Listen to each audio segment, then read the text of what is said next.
Hello, you've been watching testimonies. My father's removed himself from me.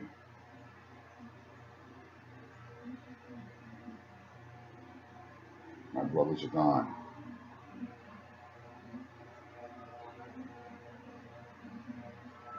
As always, I never know what he has next for me. So, this is the testimony of Daniel St. Germain, a man, and back to being born forward. Some of the elements are there, but this is a man's testimony.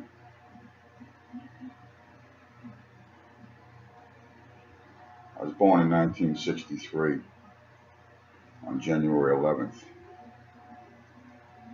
the youngest of 7 sons, one on top of the other. My mom and dad had 7 sons in 10 years. It was 10 years, 1 month, 6 days between the youngest and the oldest. Again, as before, it is my testimony. I remember just prior to being born, coming out of the womb, I was in a place neither hot nor cold, kind of like floating. The analogy that I related that I seen later in my young adulthood was that movie Cocoon. I was in something, and it was light, and I heard a voice. Will you go for me? Of course I will. And I don't know if it was minutes. I believe it was fairly fast. And I came out, I remember the bright light, blurry. I was scared, I was horrified. I didn't want to come out. They pulled me out. They cut my mother's belly, and I seen the light, and they pulled me out. I didn't have a choice, because I wouldn't come out. I didn't want to leave.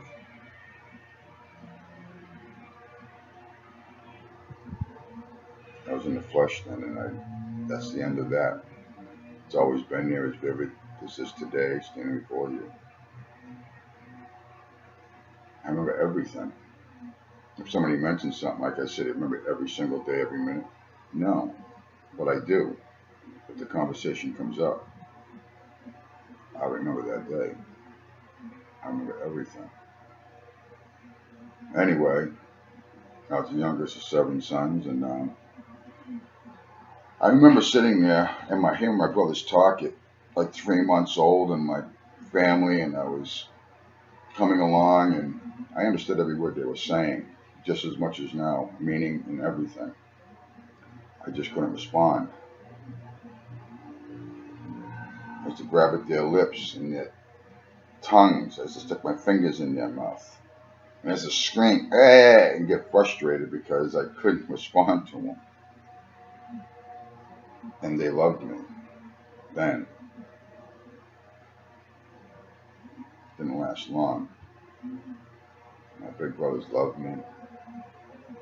They were the most ones that took care of me. My mom and dad had so many kids, and they kept tight ranks. Everybody got a bag lunch for school in the morning. I wasn't old enough yet. Everybody was home every night at 5 for dinner. Everybody was in when the street lights went on. Even my brothers were teenagers, and I was 5 or 6. They were big kids. I'm 5'11". I fluctuate between 100 100, I can go anywhere from 165 to 190 pounds in a week to this day, depending on whether I'm working, if I'm hustling and doing something. If I'm sitting, I shrink right down. But my brothers were big boys, even in like grammar school and junior high and high school when I was younger. They had a reputation because they were big, but their reputation wasn't bad. They weren't thugs. So it relates to me in a few minutes. They wouldn't hurt anybody,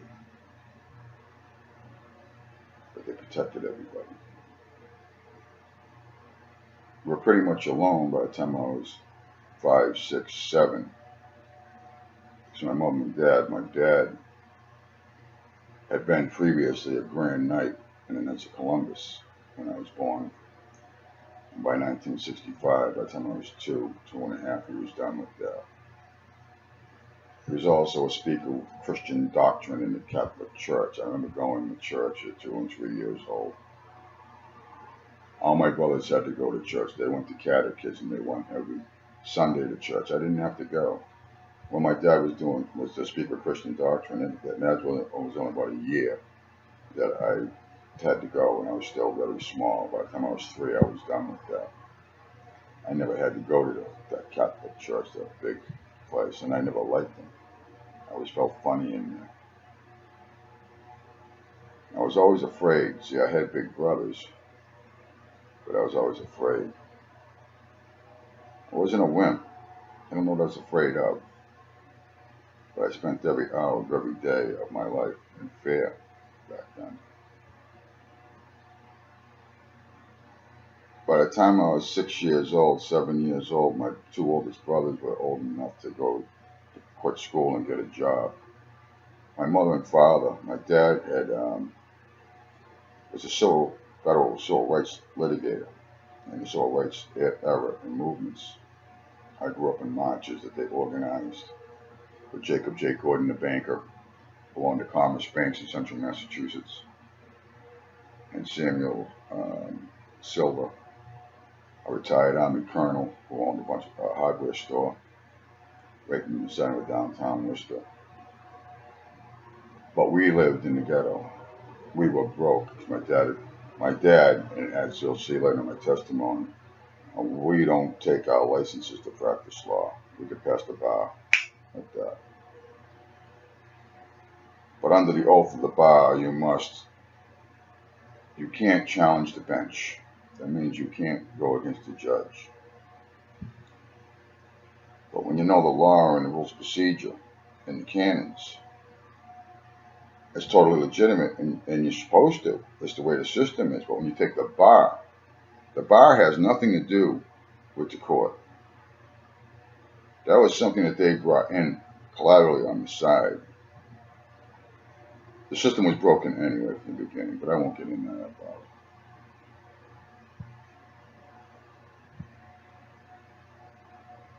it. And I grew up listening to my dad on the telephone, talking law, quoting law. This guy would just rip it right out. Sam, Article 4, Section 3 of the Penal Code, the Federal Penal Code clearly states, and you just quote, in 28 U.S.C. subsection 1915, we're coming under that, and proceeded for pauperous, because I can do that because I'm disabled, but my father never collected Social Security from the government. But I used to listen to this conversation. He was always on radio talk shows. This is still in the 60s, coming into the late 60s, 68, 69. I remember that first, whatever you want to call it, that space moon thing, whatever they were doing. I was there, I watched it on the black and white TV, and was there one which you put the cellophane over it to make it color. You had red and you had blue, and you put the cellophane over the screen. We had the turntable over there. My brothers used to play their rock and roll, Jimi Hendrix and all that stuff, so I grew up in music all the time in the house. And they had stereos when they got jobs. And it came down to my mother was a waitress at that time at a place called Stewart's Diner, one of those little trailer things. And I used to go with my dad at about 4, 5, and 6 years old to pick her up from work. But remember, they were heavily involved in organizing things, working with Sam and Jake.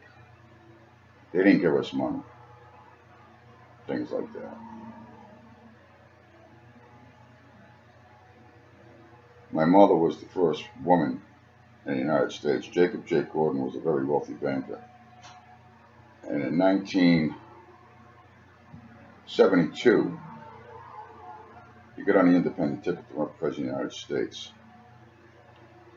He took my mother as his running mate, Shirley St. Germain. Shirley Ann St. Germain. My father was the genius behind it all, with all of it. In the law, in everything.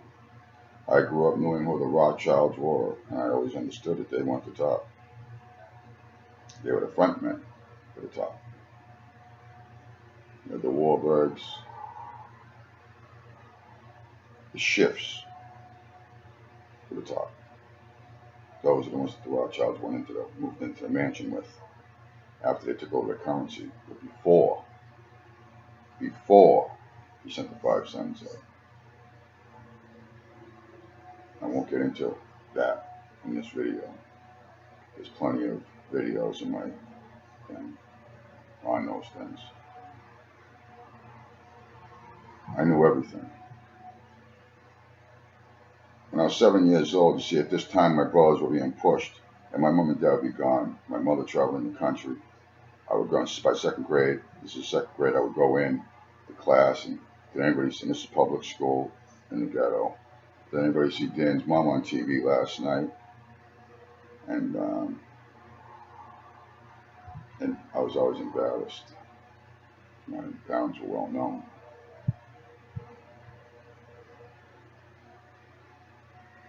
And they ended up going after Jake Gordon. He had to flee the country for fraud because of what in his campaign across the country, he had campaign workers. And what they started doing was taking the flyers and things for the election and putting them in people's mailboxes.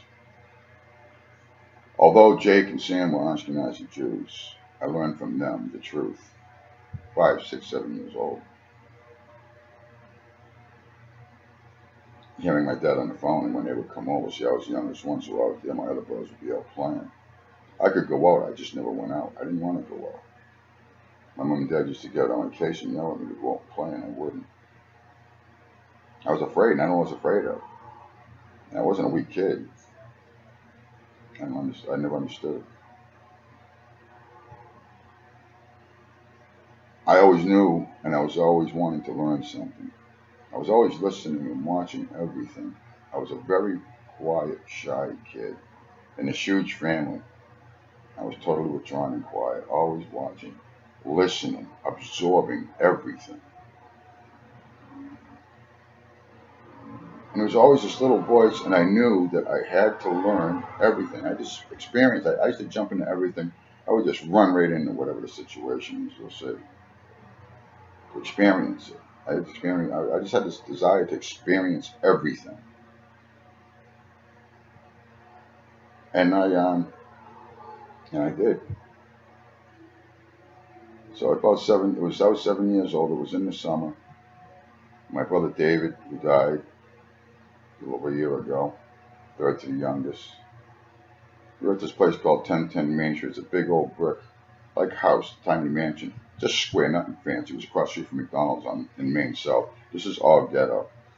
And ghetto. But we had Puerto Rican ghetto. There wasn't a lot of blacks in my area. They were in another section adjacent to our neighborhood.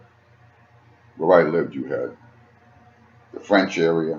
You had in Main South originally, but that's where the Puerto Ricans had moved into by 69, 70, 71. One family moved in the whole thing because that's when they were migrating. There was some big thing coming out of Puerto Rico, and they just flooded the area. In 2 years, it went from all French, that whole neighborhood in the 10-block area, to a lot of Puerto Ricans, but the French were still there. But we had the French area, Main South. You had the north end was the Irish. The Shrewsbury Street area going into the town of Shrewsbury, but in the city was the Italians. You had the Jews up on anyway, going up in the Holden. And it was split, and that's the way it was. And my brothers were stuck. They had to watch me. They had to take care of me. They didn't want to. They kind of, it was like a tag along, but somebody had to watch me. So my brother David took me, and that was the first time I got drunk at 7. I drank what they used to call a GI, the big quarts of Budweiser. And we went back to 1010 Main Street with this kid Brian and John and my brother David. And they had got somebody to buy. He was sent to some fun package store. Somebody bought for us little kids, or them little kids. And they gave me my GI, and I sucked that baby down probably in about 5 or 10 minutes. I smoked my first joint that day. I was trashed.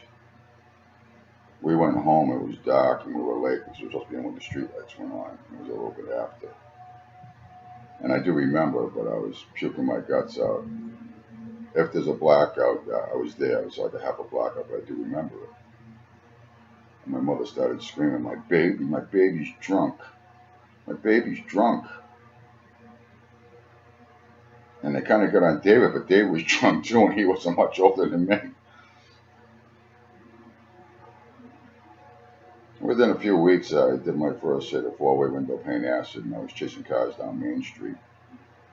I got that from David too. We used to walk down the middle of Main Street when we were straight. During the day, if I was going to go to the boys' club downtown, which is about 10 blocks away, going into Worcester Center in the downtown area, coming out of the ghetto there, we used to walk up my street and get in the middle of the road where the line is and the cars going both ways, and just walk down the middle of the street the whole way. I was crazy. We were all crazy. Suicidal. But we never hurt anybody. This is a big thing. My brothers never hurt anybody. And my mom and dad were always helping people, except for us. They were too busy. He spent a lot of time talking, and I was at his feet because I was little. And I got a lot. I mean, a lot. And I absorbed it. And then I got my paper route at about 8 or 9, and my brothers all had paper routes. My father always said, I'm not paying you guys to work in the house to do your chores. We lived in a 3-decker, to clean your room. He's not going to give no allowance. You want to make money, you go outside and do that. You're not getting nothing here. Which was, we all understood that was the right thing to do. So we used to go out, me and Jimmy, for our paper routes in the morning, every morning. 5:30 or so, and sit on the front steps and look up the street. Next to us were a 3-decker. There was another white family across the street, Ahayahs, and then there was a black family and a cottage there. Those were only 2 cottages, and then there was a cottage up on the other side with a big barn, and that was Pa. He owned a little convenience store, Blue Front Market, around the corner. Back when a gallon of milk was 25 cents, I remember going to the store. Back when penny candy was running through a dime and had a whole big bag. I used to crack up when I was a kid at my dad's old war stories, and now I grew up later, years later, and today I look back and I say, hey, yeah, you're an old man telling those same old stories. Go to the movies all day for a nickel, my dad used to talk about. But we used to sit on those stairs and wait for the papers, because a lot of times it rained a lot. It always seemed to be raining in the morning, a lot in those days. And we used to watch the military trucks come down like twice a week, a Jeep and a big 2.5 truck. And they would dump heroin. The building next to us was 4 stories high, split in the middle with like big apartments. And it had like 20 apartments in it. And there was a little garden terrace, a little dirt thing. There was a court and there was houses in there, 3-deckers. And on the other side, this was the building. It was one of those big old brick, but the big block, rough red brick buildings, and it had about 20 or 30 apartments in it. Dump. That's where a lot of Puerto Ricans lived at first. That's where they filled that place up, and they used to sit outside all day and night playing their bongos and singing and going on and on. And so today I can listen to anything. You can put a baby in front of me screaming and crying. I don't pay attention to them. Nothing bothers me with sound. I can just sit through anything. You can go 20 hours, I'll just sit here. Nothing drives me nuts. I have tolerance for noise. Nothing. Well, like most people don't. Some things drive you crazy. But we used to watch those military trucks off our power windows. And in those days, that building was the center distribution point coming out of Fort Devens, Massachusetts, for heroin throughout the United States. That was the main place. And I understood. And my father told us and explained. He explained everything to us as kids. He just sit us down, because he didn't have us a lot, because he was always busy. But he would sit us down and lecture us for 2 or 3 hours straight. And when Dad started talking, you shut your mouth. He was a little stocky guy. He was about 5'7". He had arms like this. He was my father. My father was a stocky little guy. Well, my brothers were big, in their 20s. My father, and they were in their peak. My father used to put his forearm up like this and say, "Go ahead." And my brothers would punch him in the hand as hard as he could, and it didn't even move. I used to tell him, "Don't screw with me. I don't care how big you get. I'll kick your ass all over the place." And we all knew it. And he did. My brothers used to get in fights. Every once in a while, it wasn't often. My father wouldn't tolerate it. He stayed tight. When the oldest one got in fights, boy, appliances were moving when they were throwing each other around the kitchen. My dad would come in and kick the shit out of them. And these weren't fights. My brothers were bad. And again, they never hurt anybody. They didn't do that. I remember in 1973. See, these things affect me. This is my testimony when I get older. See, I'm observing all of this. I'm watching all of this. I'm learning from them at this point. And I'm still drinking, okay? On the weekends, I'm doing stuff, and all that's going on in the bathroom from the age 7 on, and smoking pot. Acid wasn't so frequent. That was the first time that I did that. I mentioned, and I didn't do it again until I was, 11 years old. Yeah, right. 3 years, 11. In any event, in 1973, just before the weekend before that Thanksgiving week, my brothers were hanging around in a bar in Worcester, the Blarney Stone, and people used to seek them out. Teenagers and guys in their early 20s or mid 20s. They would seek them out to go and start fights to hear about these big guys. Because once in a while, when something did happen, somebody's being bullied or somebody's being messed with, one of my brothers would step in. But there's one thing they never did, and one thing my father didn't allow, is if one brother had an issue with somebody, none of the brothers that got involved. Your brothers didn't stick up for you like that. Unless you were outnumbered or that was way over your age. Within a year or two of your age, that's it. And that's a big difference when you were a kid. And somebody went to the Blarney Stone, and I was home. Jimmy was out somewhere playing with his friends, but somebody went to the Blarney Stone and told my brothers that there was a bunch of kids, a bunch of guys, beating up their 2 little brothers, Danny and Jimmy, down at Crystal Park. And it's about 2 blocks away from that bar, so they ran out of that bar. My brother Ralph and my brother Jerry. Ralph was 4th to the youngest. Jerry was 2nd to the oldest, next to the oldest. So there was one between them. Ralph was a Golden Gloves boxer, and he was very good. He was a bad little boy. He was like this, but he could swing. He'd tear your face off with a punch. Jerry was a different story. He was an animal. He'd pick you up by the face and throw you. And these are kids who are just old enough to be in the barbell. And Ralph, I don't think was. I think he was a year younger. Yeah, Ralph was. Ralph was 17 and Jerry was 20. And they went down that park. And they go up on their hill.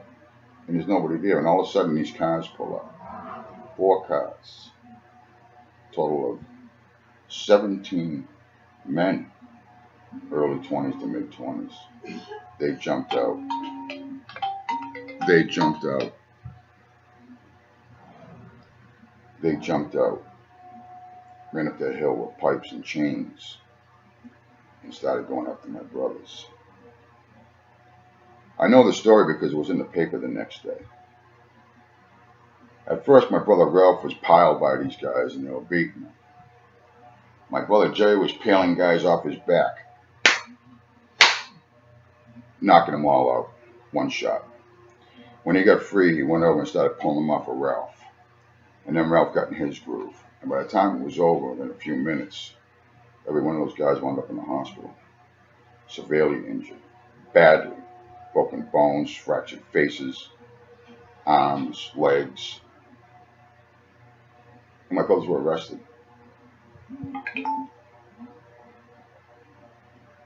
And we always kept everything from Grandma and Grandpa Cinchman. They were like the Norman Rockwell grandparents. And tried to hide that one, but it was on the front page of the paper that morning when they came over for Thanksgiving dinner. Amazingly, Grandpa was proud because he knew his grandsons weren't a bunch of bullies, and he knew there was something to this. And they were home at that point, my dad. And as you can tell, I still live in the greatest neighborhood because I don't need to. I like being where I come from. In any event, so now as I'm growing up there at about that age, I'm heavy into reading. I read. We Are Not the First. It was a book of the Count Saint Germain. This family that I was born into, this Saint Germain, 7 generations ago, this guy, his name was Count Saint Germain. He was a double agent spy. He was one of the wealthiest men in the world. He was one of these alchemist sorcerers.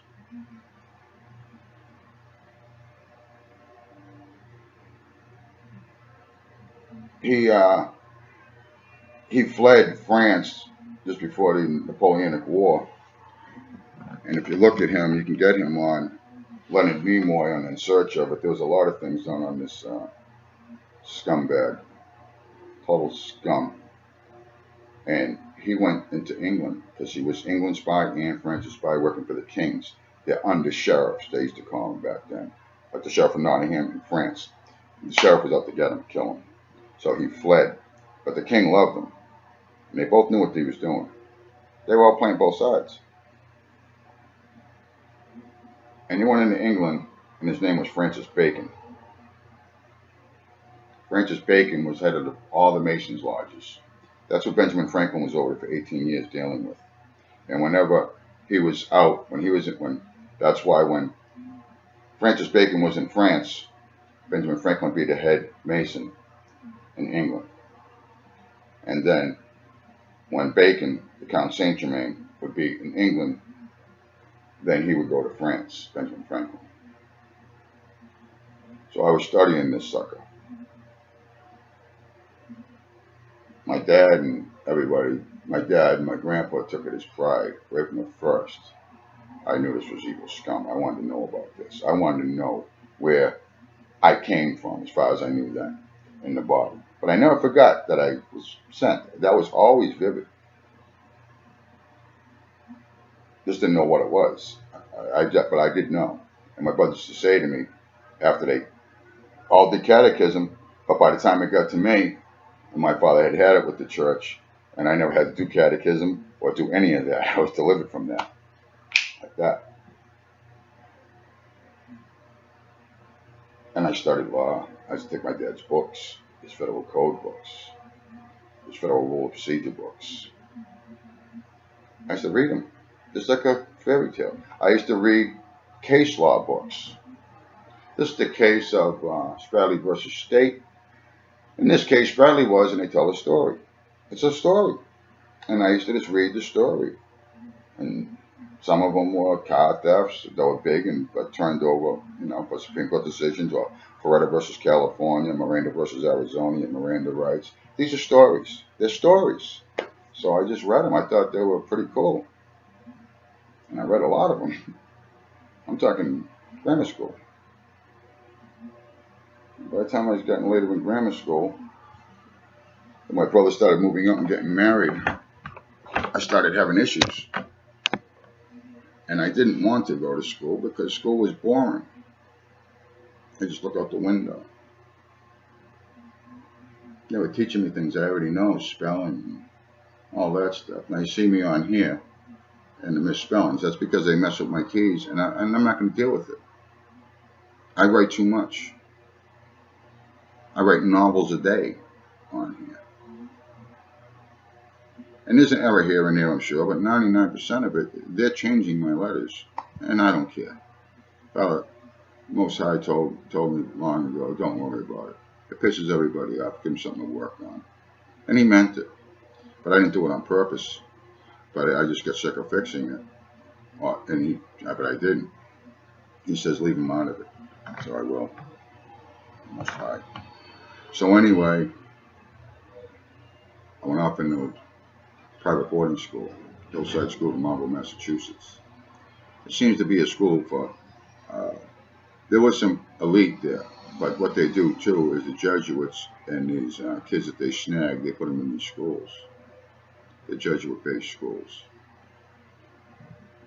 And the CEOs from Raytheon and IBM and everything to do with the military-industrial complex, hotels, the Sheraton Hotel, president.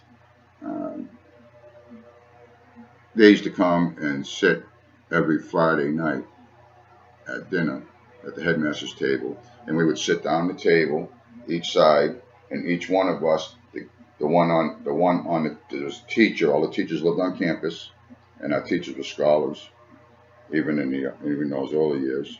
Our geography teacher lived in Egypt, South Africa, China. Everybody we had was first-hand. Our French teacher was from America, but spent many years in France, studying the arts and all that. So this is the type of teachers we had. And the teacher to his right was a waiter, one of the kids, and we always wore suit coats and ties and slacks to every meal, to school. It was required. And a lot of my friends had those family crests. And that's why I know about family crest, and I know about the Rothschild family crest, and it's in other videos.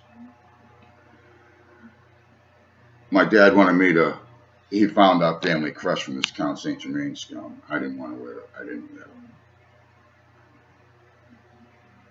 He said I'd fit in more. My dad wasn't trying to get me so much in with them. He wanted me to get in with them. He wanted me, his dreams were that I would go in with them, that I would go up into this thing, that I would drag my brothers and my whole family along in the coattails. That was my dad's dream.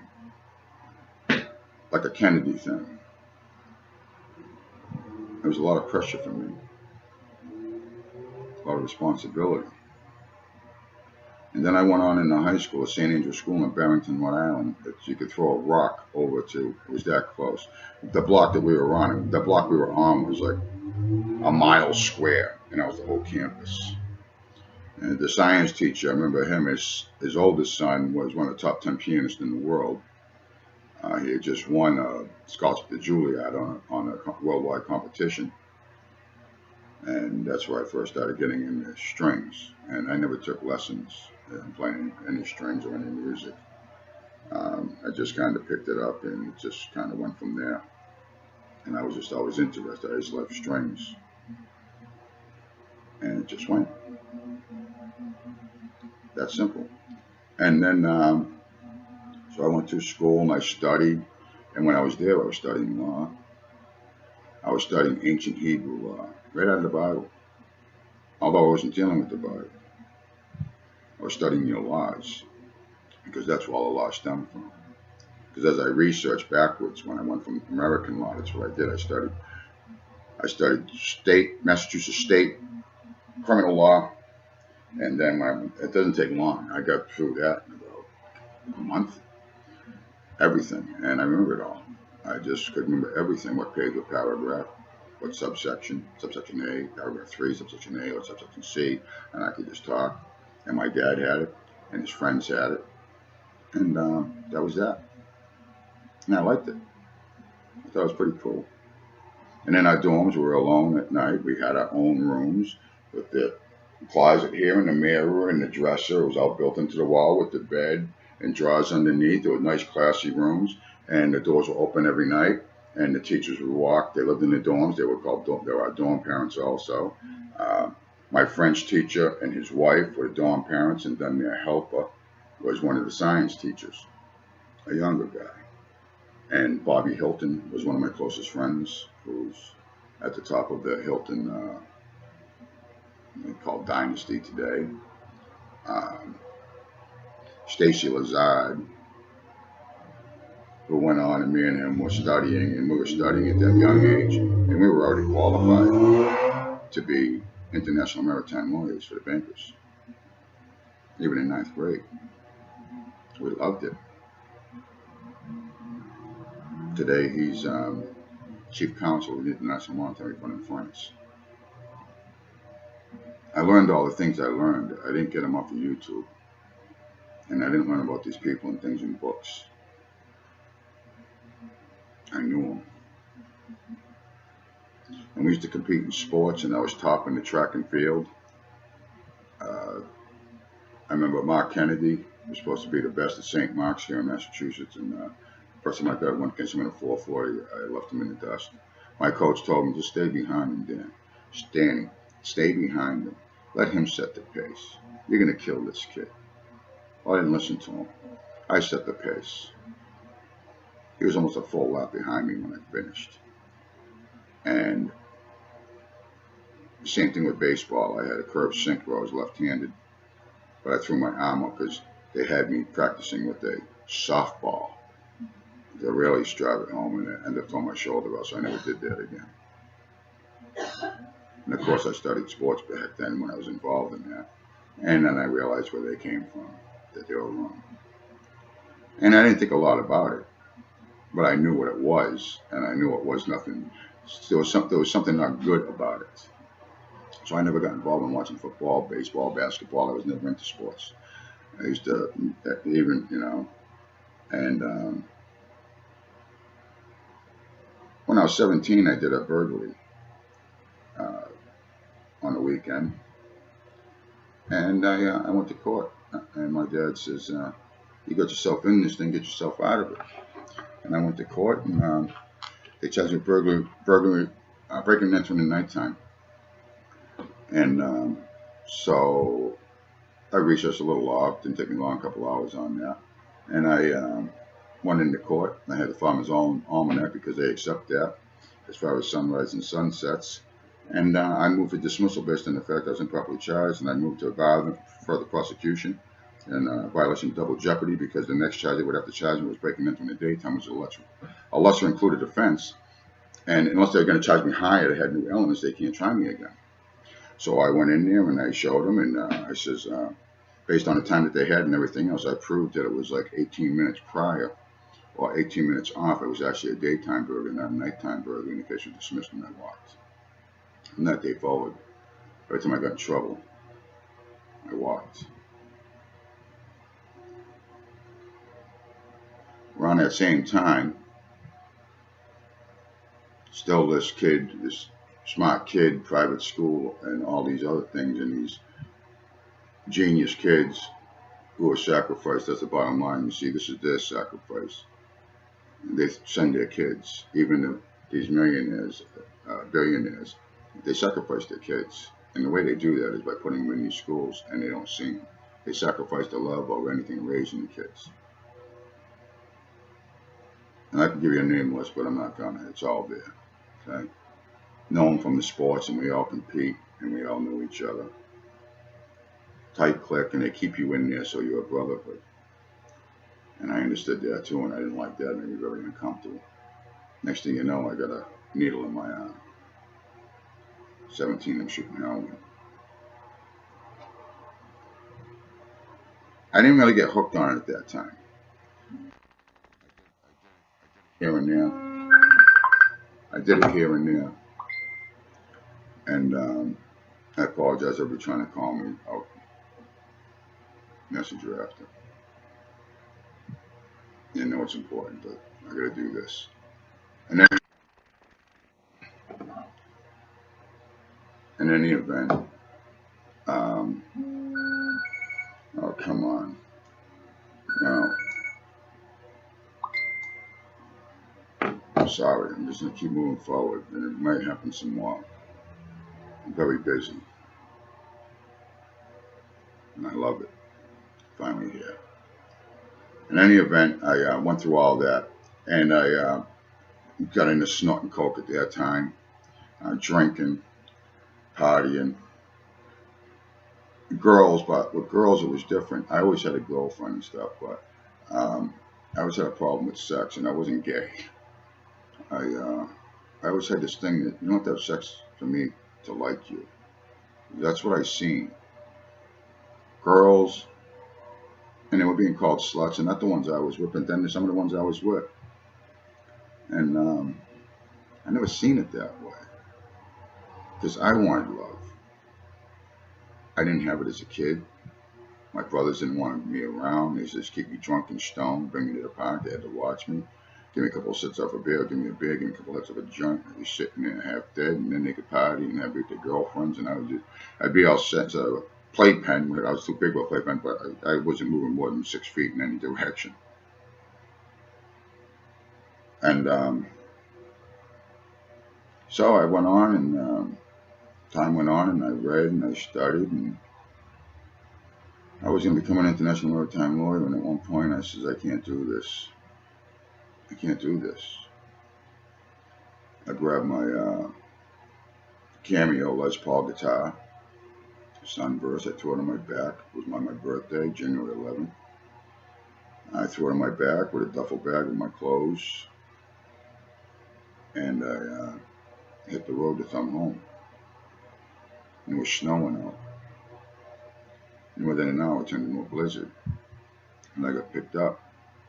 And this guy picked me up, and he drove me almost all the way. He got me within 5 miles of my house, and I was about 70 miles away. And towards the end, he asked me, let me suck your dick, I'll give you $20. And I had this hot flash over me. And I said, no, no, no. And at that point, I had this feeling, this guy is a serial killer, he's going to try to kill me. You see, I'm a small guy, but what I learned from my brothers was how to knock somebody out with a temple shot. And at this point, I'd never been in a fight. I didn't get in a fight for a while. I didn't get in a fight. Maybe 20 years old, and I wasn't in a fight because I cracked the guy and knocked him out. It was one of those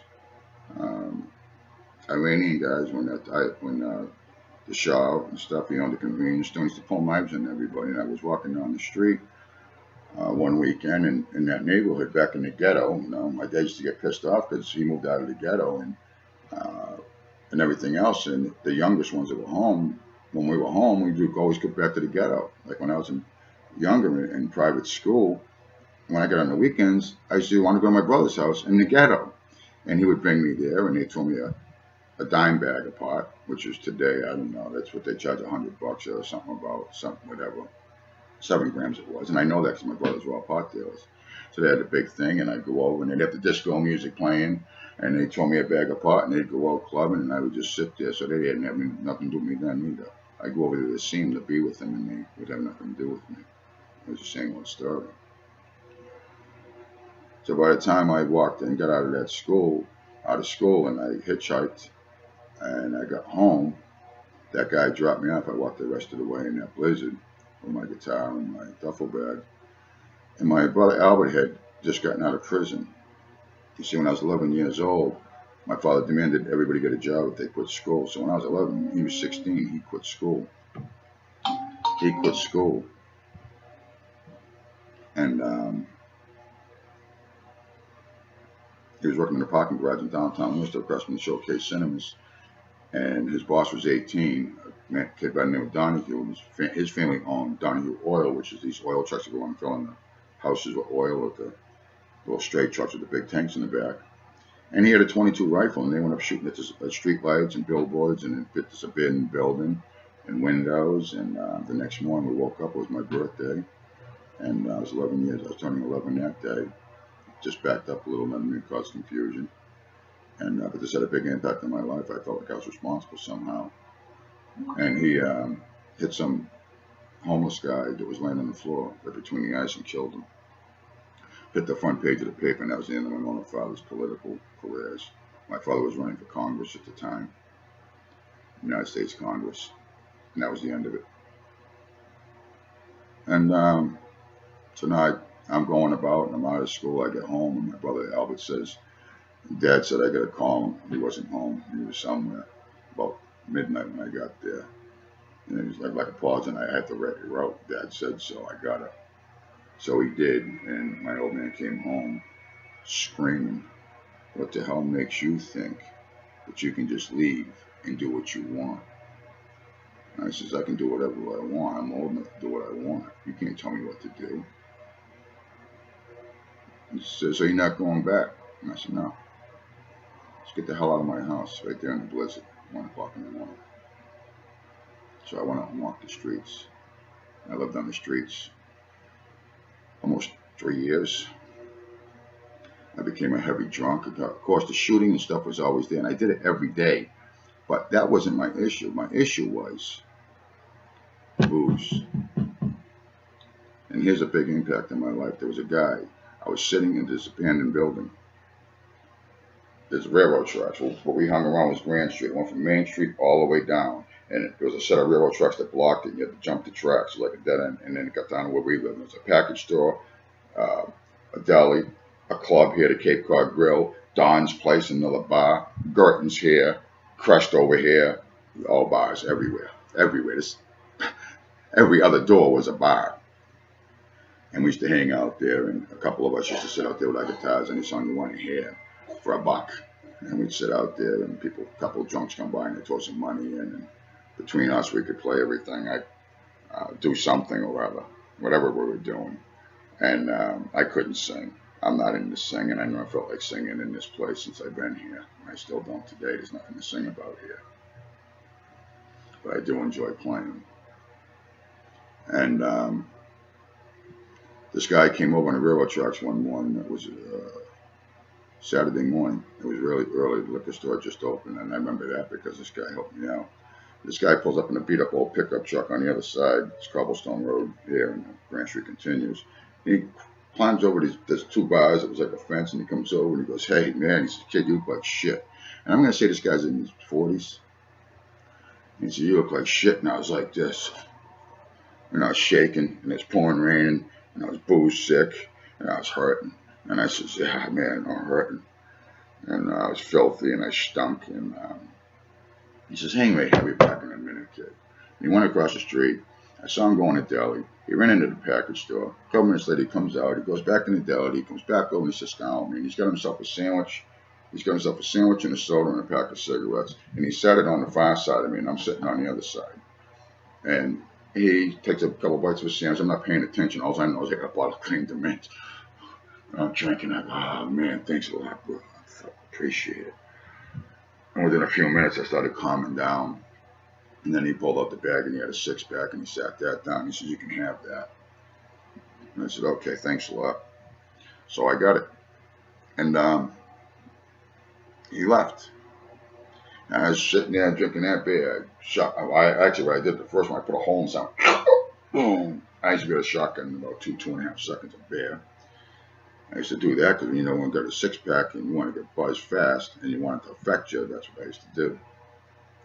I did that first one, and I cracked another one. A couple minutes later, I looked. There's a pack of cigarettes. I grabbed one. And he left a sandwich. That was it. A couple weeks later, this guy, I'm standing on the corner with my friend Jimmy, and this pickup truck pulls up. And he says, "Hey, John, how you doing?" He said, "Oh, you guys want to hop in, go down to Crescent for a drink?" I said, "Sure." Now, I'm not sick, but I'm okay that day. I already had a beer or two. It was early, though, maybe noon or so, and we went down to Crescent. We went in, and he bought us 12 shots and a couple of beers and sat at the table. And he had a Coke, and we talked for a few minutes, and then he bought us another round, and he took off. And I asked Jimmy, I says, "How do you know that guy?" I said, "I met him a couple of weeks ago, man. He hooked me up with a bottle of Cream to Mint and a pack of cigarettes and a sandwich." He said, "Oh, that's John." He said, "He was at that big Catholic church down there on Cambridge Street." He says, "He's in AA." I said, "He's in AA?" He says, "Yeah." I said, "He's cool, man." He said, "All right."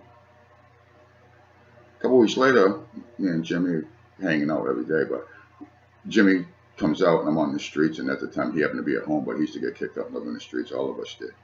We were all street kids. Parents used to kick us all out. They used to kick those kids out. But they were old enough. They should have been working and had their own places. They weren't kids. They were coming in. They were men coming into manhood. And Jimmy come out and he says, "Hey, John killed himself. He hung himself last night at the church. They found him dead this morning." He's a maintenance man. And I took that with me. I remembered that guy. And we used to go to AA meetings after that.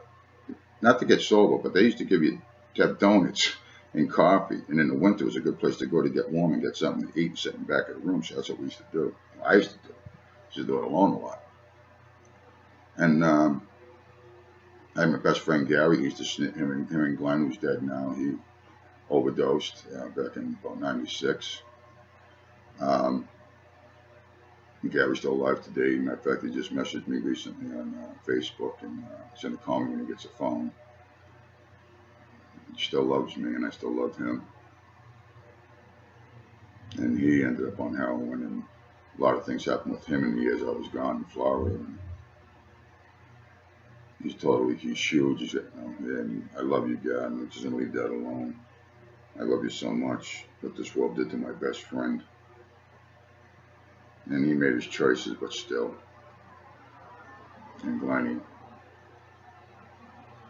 And anyway, I ended up going, and I got another testimony. I've been arrested a number of times. I've been in Worcester County Jail up here. I've been in Martin County Jail in Florida. I've been in St. Lucie County Jail in Florida, and Miami-Dade, all 4 county jails down there. I had, at one point, it's in my other testimony, I'm not going to go into details, it's already there. I had a case, and back when I was dating Newt Gingrich from the Speaker of the House, and he was a speaker. Some stuff came up, and next thing you know, they had me locked up in a holding cell there for 3 days, and next thing I know, they take me out. I'm wondering what's going on, because I know they got to let me go. My time's up, and about an hour before the time was up, a detective comes in, sits me down, and he says, "You feel like killing yourself? You're suicidal?" I said, "No, why?" He said, "I don't know who you are." He says, "But you're facing 4 life sentences." I said, "What? What?" And that was the beginning of it, and that's my other testimony. It's a long story, and it's time's running late here. And I went and did that. And then 5 years later, I overturned my case. But I went in there the second it happened. Everything that's ever happened to me, every time I went to jail, I don't have a criminal record. I don't have a criminal record. I get an arrest sheet that'll run from here to California. But I don't have a record. I spent many years in jail, county jails. I got about 10 or 11 years in county jails in my life. 5 years in state prison. And I always knew, what am I going here for? Because I knew that law. I know everything. And I handled divorces in there for men, property settlements.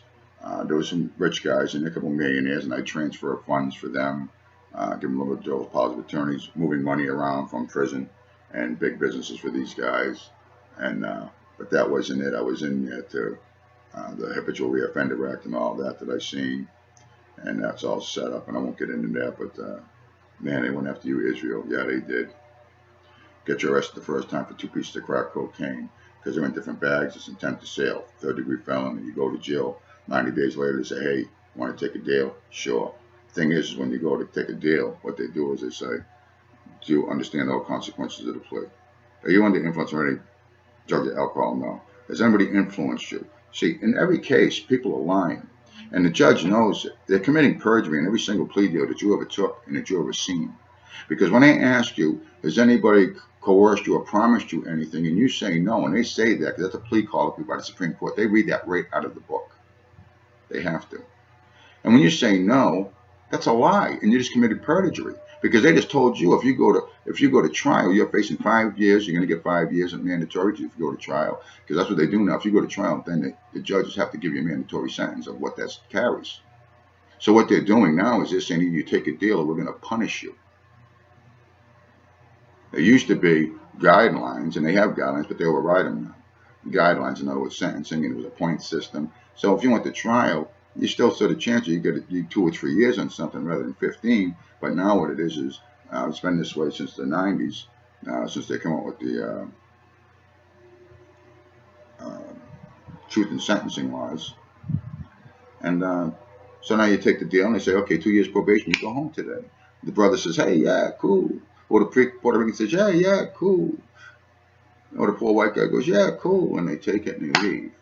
And they weren't informed of the consequences of the plea, because they weren't told that on the 3rd time You get busted with 2 pieces of crack cocaine, you're going away for 30-year mandatory sentence. No parole, no early release. And this is how I was releasing guys in prison. Going back in those other cases, opening those up, getting those colloquies, and getting the notes from the lawyers to court orders, federal court orders, and proving that they were never informed previously, and therefore this time it was no good because they weren't informed, so that nullifies those other pleas. Enough of that. They get you guys all tied up and roped up and cornered in, man.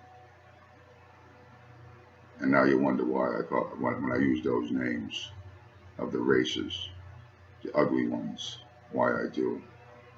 Because I've watched all my brothers and sisters look at themselves as that, and that's the way they look at you, and that's the way they treated you. And now, even when you're awake, I'm not saying in those groups that have got it, but there's a large majority, you know you're the chosen people, and I don't care what you do, I see you, I feel you. You believe that in your heart. You still believe you're less than. And that's why I shove it down your throat. I'll shove it down your throat. I'll continue to do so. I'll either kill you, you're smart enough, and you'll look to your father. You take your proper place in your proper air hole and shut up and fly straight. Take the full word. Anyway, through all of that. And then in 2008, long story, I was married. I had been living on the beach for some years. I had a painting contracting company. I lived at 9550 South Ocean Boulevard, the Islandia. You can Google that. It's a big high-rise living on the 5th floor oceanfront. I also had a place down the road, about 5 miles down, on the other end, down there, Sailfish Point. That's where Walgreens and all them live. That's a $100,000 a year mandatory golf club fee. I'm just saying that just to give you an idea where I was living. I had 2 Microsoft mansions next to me, because those guys have competitions down there. When they went over and everybody became millionaires, these guys just came in my neighborhood on the island and just started having mansion wars. I lived at a little ocean club, and we had a little girl. She was 40 years old. Her name was Germain Cherie. I named her that. Germain Cherie St. Germain. And I went into prisons and jails always knowing I had something to do. My wife, in about a year's time, had 12 DUIs. And she never spent the night in jail because I had her down as the president of the corporation. So she wouldn't feel like she was owned. I always told her, if you ever want to leave, you can leave. And I can't take anything from you. I think that's fair. People talk about abuse and all this other stuff. I recognize financial abuse immediately. That's the biggest abuse of all, and it's not recognized. Keeping a woman prisoner, not giving her a car. I was never going to do that. I just want them to love me. Like I mentioned earlier, as a kid, if you don't love me, leave, and it's it. Just tell me. You don't have to go cheating on me. Just tell me you don't love me anymore, and then go do it. Well, go do it and come tell me you don't love me anymore. Don't play games. It's okay. I've never known love in this. I've never known love there. I've tried to love everybody, and I have loved so many, not just women, men, people. And eventually everybody just badmouths me and hates my guts. And that's okay. I always knew that I run around spreading poison. I spread poison. I'm nothing. I know I change people's lives. I always have. Even in those schools. Even when I was, before that, when I was a kid. Even in my drunken states, I'm talking in grammar school. I affected people. I could see it. Although I did those things, there was always something different about me, and everybody always knew it. And I used to hear it. And I was always humble about it. I was like, I just felt like I was me. I didn't understand why everybody else was the way they were, but I was the way I was, and that was it. Well, I called DCF. I left my wife because all these DUIs, and she was taking my daughter out. What it was is I found pictures in the dresser drawer where we used to keep all the cash because I really never used banks. I never really got into loans. Um, I did get in the Bible there, going to church, not really reading, but I knew that and being not a lender or a borrower, and I thought that was cool, and I understood that. And like a better way to put it, as genius as I was, I understood it was stupid. I'm not paying 3 times more for a car and putting top insurance on this whole gig. Even if they sold it to me for what it was and I paid an extra $100, they make me put top insurance on it. And all of that after 5 years of paying for the car. Come on, a $20,000 car costs you $45,000. I'm not a gambling man. Remember, I don't watch sports. I'm not placing a bet. They're legalized bookies. How old are you? Have you had any accidents? Yeah. Let's put a spread on this. I've always seen things for what they were. Simple. The genius that I was, and the genius that people think I am, want the truth. The truth is, I'm simple. I never read anything to try to understand it. I read it to absorb it. And I understood it without thinking. And today I still don't think. I tell you the truth. I'm just simple. I keep everything simple. And it's just the way it is. They took my little girl when I called DCF. And I won't get into that, it's a long story. But that night, when that social worker came running in and out the door, for about 4 hours through the middle of the night, after I called for help, not only for help to the extent that I needed to get something between my daughter and my wife, and to get my wife straightened out. And that wasn't because I wanted her back or anything. I would have. It didn't matter. What I wanted is my daughter to have a mom that was straight. Because she was straight. She got straight when I met her. And I didn't date her. And she had been a heroin junkie I knew a few years earlier, and for 20 years. I knew some things about her, and she had straightened out. And one day she walks up, and remember, I'm shallow. She was smoking hot. Valley Burnt Nose twin sister on steroids. Strip joint, bartender. And she wasn't a stripper, so she thought that was justifiable. And that was okay with me. I don't judge people. Although you think I do. That book's just full of judgments. I don't judge you. I just give you that book. And then you judge yourself, and then you tell me I'm judging you. I'm not judging you. That's your book. And then the ones who come to you and cling to the light, and that's your book too then. When you get the spirit and you get the wisdom. I treat you just like I treat the lawyers and the judges. They're your books. They're their law books. I'll shove them down your throat. And I do. And I win. They can't argue. I take your word and I shove it down your throat. Nobody can argue. And I don't even quote the thing. I don't even read it.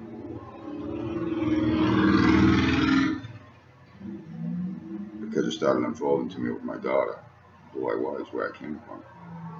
When they took my little girl, it broke my heart. I was crushed. When they took her screaming out the door, they said, we're going to take you so you'll be safe with us. She said, well, Daddy, I'm safe with Daddy. She was 3.5 years old.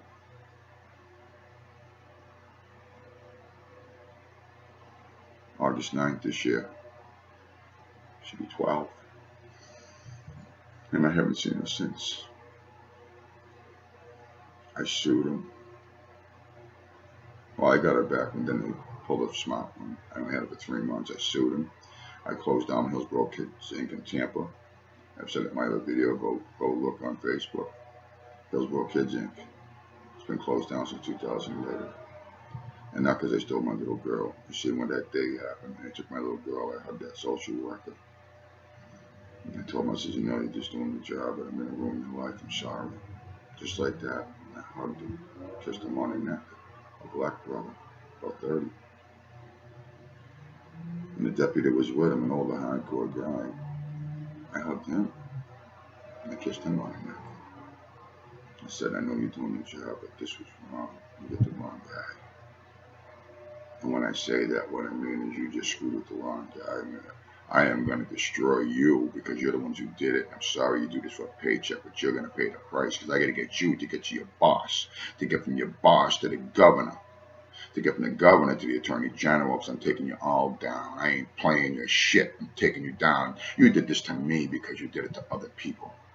Just like when I went to prison, they did what they did to me because they did it to other people. That's what Father always showed me. You go in there and you do this. Like that voice was in there. You go in there and you do this. And what happened to you had to happen so you could take care of it because you have to be a victim. And then you're going to go in the mud with these people. And you're going to grab their hand and you're going to see the gates of hell. And that's what I tell people, hold my hand. The gates of hell are right there. Come on. I know how to go through. I promise you I won't let go. I'll take you through to the other side. Every inmate, every prisoner, the lifers, the death rows, the burglars, the drug dealers, the rapists. No child molester ever did. And I held their hands and I walked through that gate and I showed them the way. Through this scum. And they used to say to me a lot, God sent you to me. Mothers and old ladies calling me on the phone. See, I started waking up. I realized that Father was telling me, you're an angel. I sent you here for this. This is your work. And I've been walking bold ever since. And this has been going on for 20 years now. I'm 54 years old. And here and there through my life, I just keep walking bold. But every time I get tied down like that marriage, it had to be. And although I was doing things and giving money and paying well, and I would do anything for anybody, and I was giving money to a drunk on the side, I wouldn't just give him money. I'd sit down and go and buy a six-pack and a pack of cigarettes like the guy I learned from. I went into AA in the after the prison thing, and in Miami, Fort Lauderdale, and I'd stick my hand up because I went in there to get the people out of the bullshit of you're an alcoholic for the rest of your life. You're not. You're not. I bear witness. You don't have to ever do it again. Look at me. I'm not cute. I don't care. I don't care what I look like. I'll groom myself and comb my hair properly if I'm going into a courtroom. If I need to look like Rome, I'll go in Rome and I'll kick their ass right where they stand. If I'm walking, I'm dealing with people on the street, then I'll look like the street. And that's where I am. I'm not in some great neighborhood. I'm not in a bad neighborhood. I'm in a neighborhood of, we're going to help you out. We're going to give you some welfare and some food stamps, some Section 8 for a nice little place, just as long as Daddy don't live with you. Destroyed your families. Gave you restraining orders after that.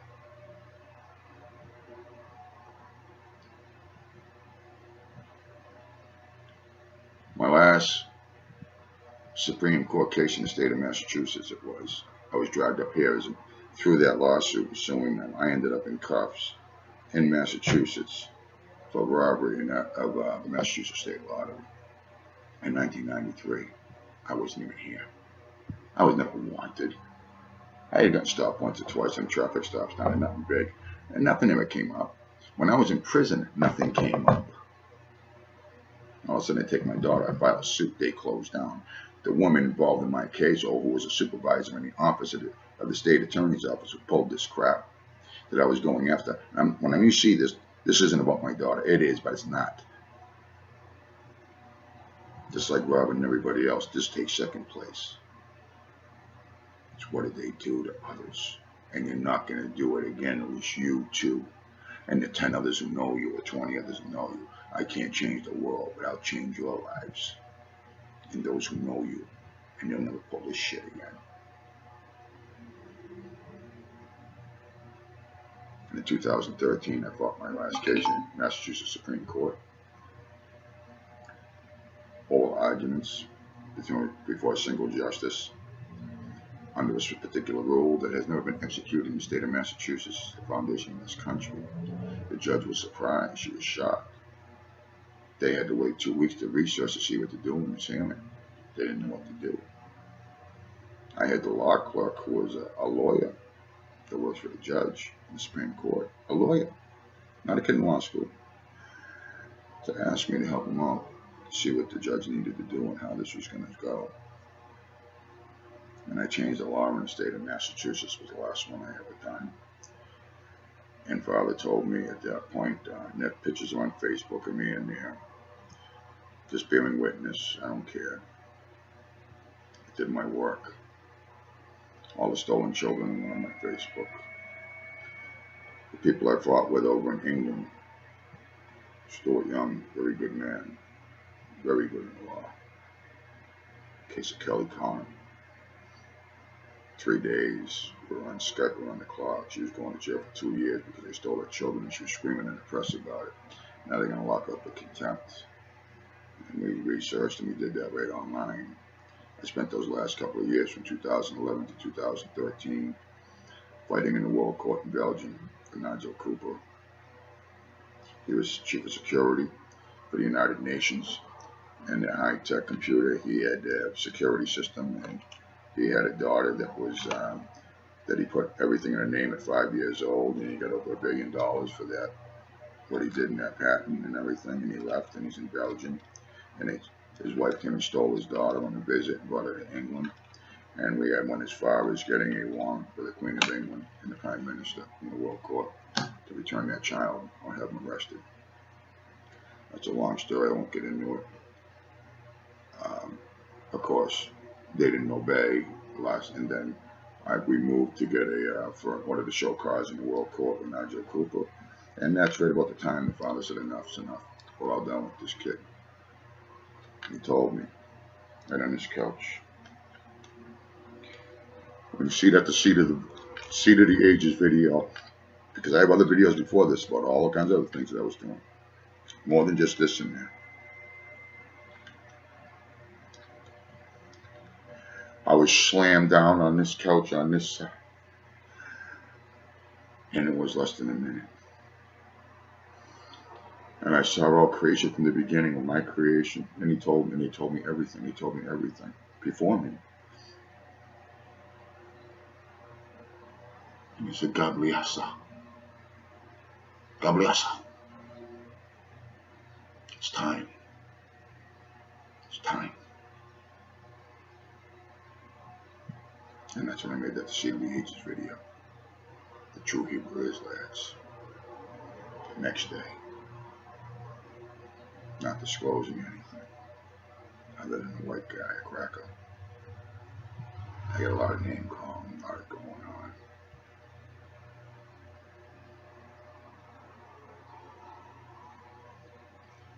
My name is Gabriel. I'm the one who stood with Daniel. I've been through this since the beginning. My father brought me here for this. I'm right outside of Boston. Right near Salem, between the two. Witchcraft City. And my brothers are the elect in Philly. The land of the free, where the slaves are. You see, you understand.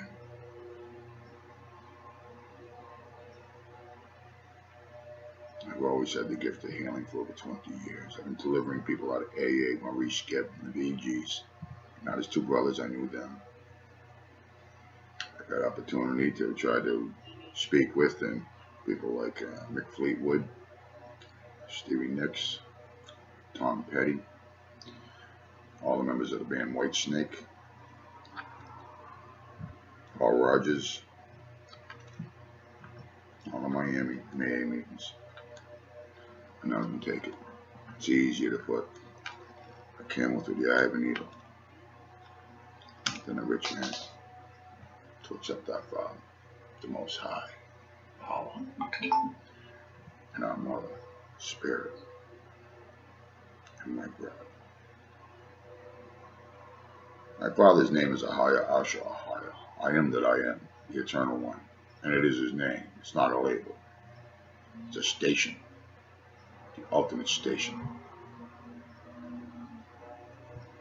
My mother's name is Walk.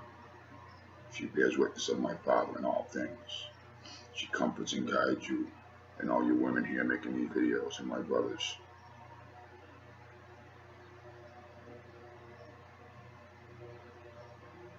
My brother's name is Yasha. Yasha. Yasha. That's how we say it. Yasha. The only one who came here perfect of the angels, the Son of God. You call him the Son of the Most High Power. He's not God. He's the King of Kings. Who I honor, and we all do. And that's part of our mission also. But that's another video in the testimony. The testimony of an angel, or the testimony of all angels. Because my testimony is also my brothers and sisters of the throne testimony. All 7 of us are here for the 7 churches, and the 7 fallen ones are here.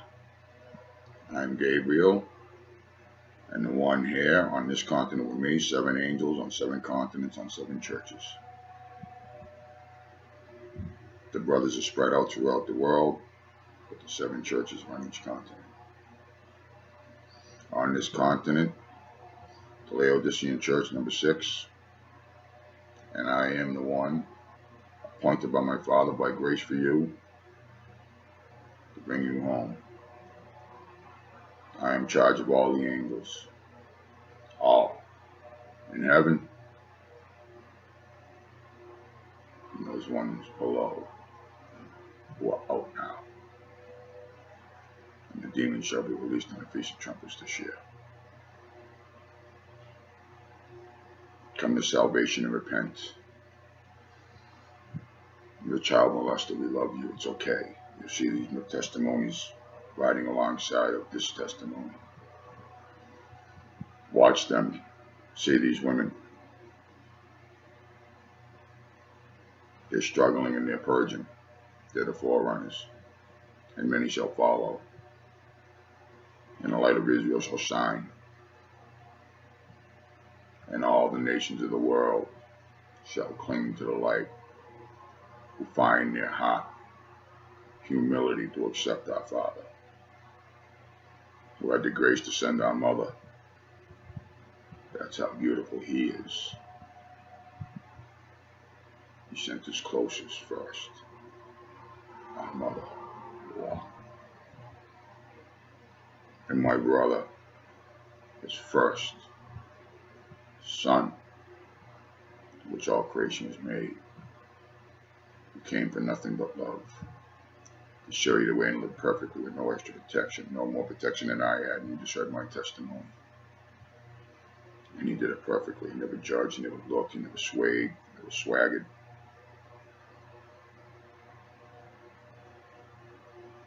He didn't learn from the Pharisees. All these stupid stories about how he studied what they didn't study with them. Just like me, the word is in him. Doesn't mean you have any extra protection. He didn't have anything new. As a child, he was just like me. He remembered where he came from, and he clung to it. I have a sister with me here, Christine Miller. Her testimony is polar opposite. We all have a service. We all have a purpose.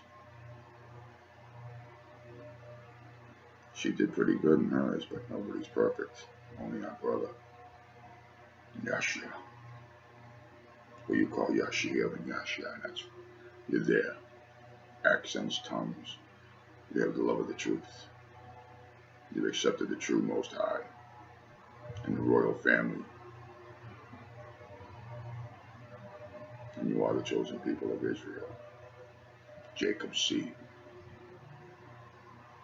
All those in South America, the American Indians, not all, but in South America, Gad, the Indians here, the Hawaiian Islands, all the islands up the East Coast.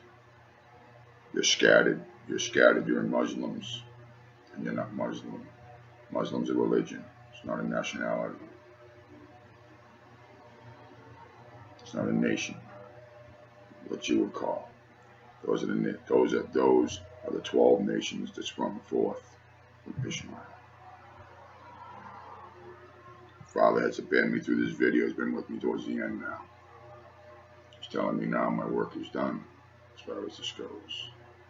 When this is done, the next thing that will be coming through the small group that is giving you these testimonies, and it will spring forth to the rest of you after the other nations and all kindreds and tongues have a chance to wash their robes in the blood of the Lamb by the power of their testimony, and you shall make your testimonies.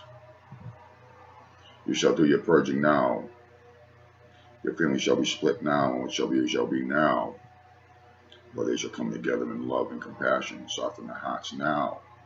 Whatever they choose by their own will shall be now. You will get together and you'll in groups, and here with the scattered ones that I have, they're all GOCC. That's where they cling, that's where they bend, that's where they go to academies, that's what they follow for Sabbath classes. They do everything that our members who can't touch, who can't be there, some who can't get there to be baptized, whether they're too poor or whether their husbands or others hold them back from making a long travel for that reason. But thou preparest a table before them in the presence of their enemies.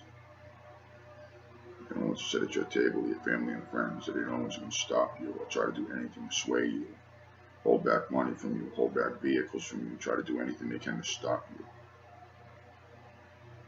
I'm bringing you all home. You're in this group. You're doing great. The purging is almost done. All of you watching these testimonies, watch them. Watch them. See the courage, see the strength, and see the deliverance. Get through the purging, because the next thing is coming. For those who do, you will be learning how to heal through your elders. And then your guy, he puts things in simple form. They know how.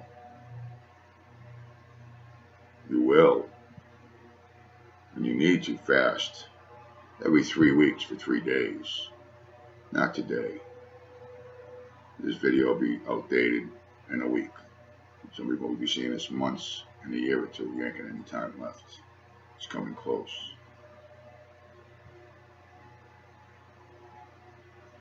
You haven't got a year and a half left before your economy's dead and your dollar's dead. That's a fact.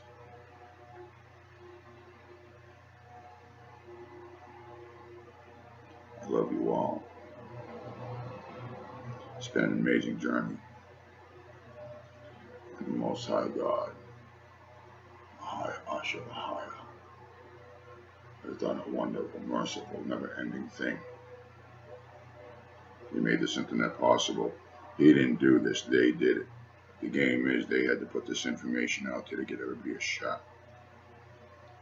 You got your shot. Christians, you know. And he didn't lose his children. My father's not stupid. Stop insulting that word. Stop listening to people. Come to the truth. Same thing with your Muslims and your convert Jewish people of white skin. Because some of you darker skin, you're actually from the tribes also. You're mixed everywhere in all four corners, as is written. I love you all. You're healing the sick, making the blind see, and even raising the dead. The sole purpose of shaking the world to say, hey, look ye here. Please look to our Father. Not for some ego, not for some paycheck. We're in this for love. We're in this to die to the flesh, and we're willing to jump in the pits of hell if that's what it takes to save one's soul. That's the true motive, but we're not for your reward. I don't care about no reward. I don't care about no crown. I care about my Father's will, His love, His hope for this, and these people of the world, and you. And I will die for you. I'm not the Christ. I'm just an angel, as the apostles died, as the angels always die. We must, for we're not better than our brother. Shalom.